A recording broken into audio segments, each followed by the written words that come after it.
Now, ladies and gentlemen, we have been speaking about the case of the impeachment of the former Deputy President of the Republic of Kenya, Deputy President Rigathi Gachagua. And the case of Rigathi Gashagua has been one hell of a case that has made a turnaround, as recently the Court of Appeal went ahead to rule on the decision that was made in the High Court last year in October, where they ruled that the motion that was made for the impeachment of Rigathi Gachagua was to be upheld and disregarded, that the bench that was formed by the High Court, the bench that was formed by one DCJ Philomena Mwilu, was unconstitutional.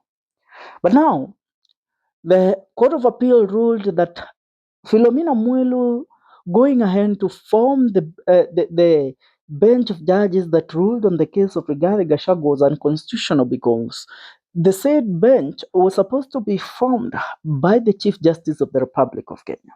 And now this has come back to haunt one Philomena Mwilu, the Deputy Chief Justice of the Republic of Kenya. As of currently, a petition has been filed to have Philomena Mwilu removed from the position that she holds as the Deputy Chief Justice of the Republic of Kenya. A new petition seeking the removal of Deputy Chief Justice Philomena Mwilu has been filed by one Ms. Belida Egesa through Nairobi lawyer Suleiman Bashir, sparking heated reaction across the country.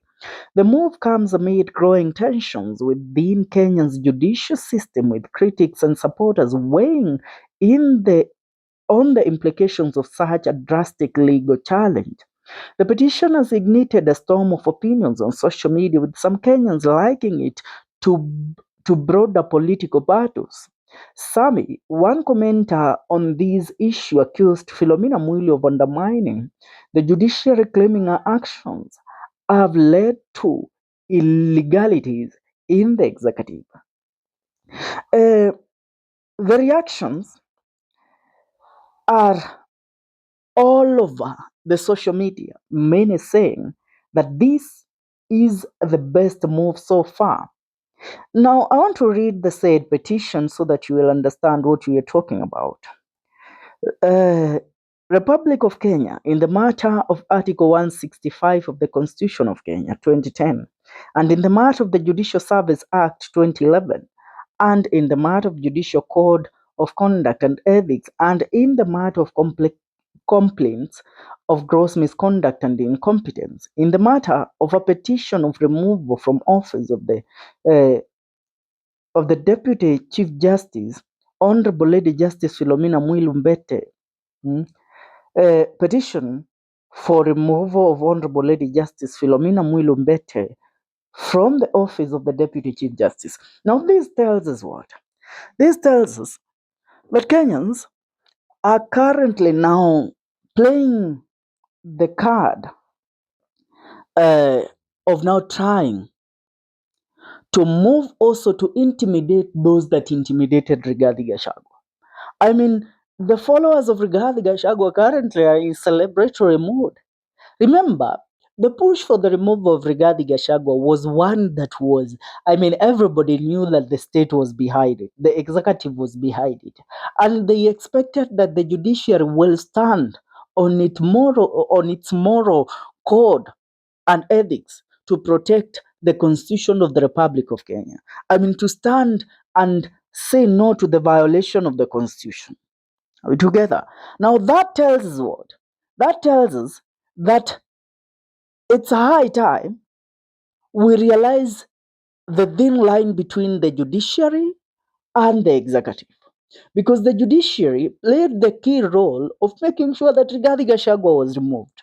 Even the orders that were filed at the High Court to stop the swearing in of Professor Kithure Kindiki as the new deputy president were disregarded by the High Court itself, which told us that, nobody had nobody could save Rigathi Gachagua. As long as the president says it's over for you in this country, it's over for you. That is what literally it meant, what they did with Rigathi Gachagua's case. Are we together? Now, come to think of it. As of today, This petition has brought up the challenges that the judiciary has been facing of late.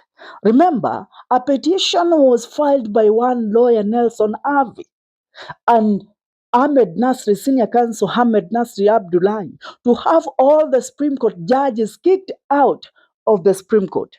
The Chief Justice manipulated the system to make sure that her, together with all the other judges of the Supreme Court, are not kicked out. But with these petitions, now they seem to be going after one after one justice, then to the other. If they succeed in removing the Deputy Chief Justice, that means they can succeed also in taking down all the other justices who are in the Supreme Court of Kenya who have been linked to malpractices all over the country. Are we together? Now, this tells us what? Allow me to tell you one thing.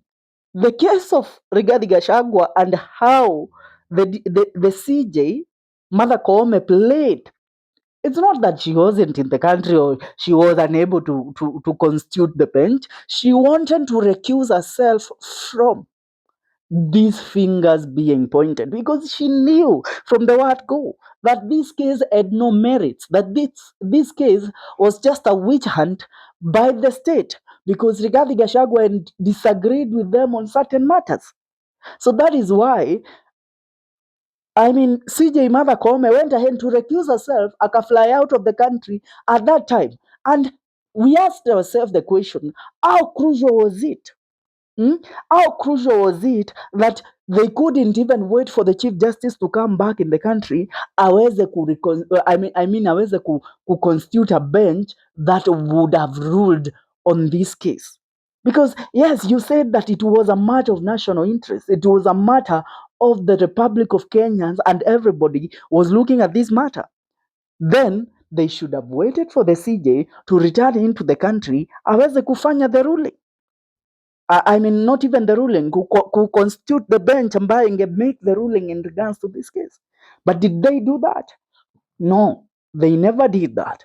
All they did was to go ahead and force DCJ Mother Koome to act as DCJ Philomena Mwilu to act as the CJ Mother Koome, knowing that clearly she doesn't hold the power that the CJ holds.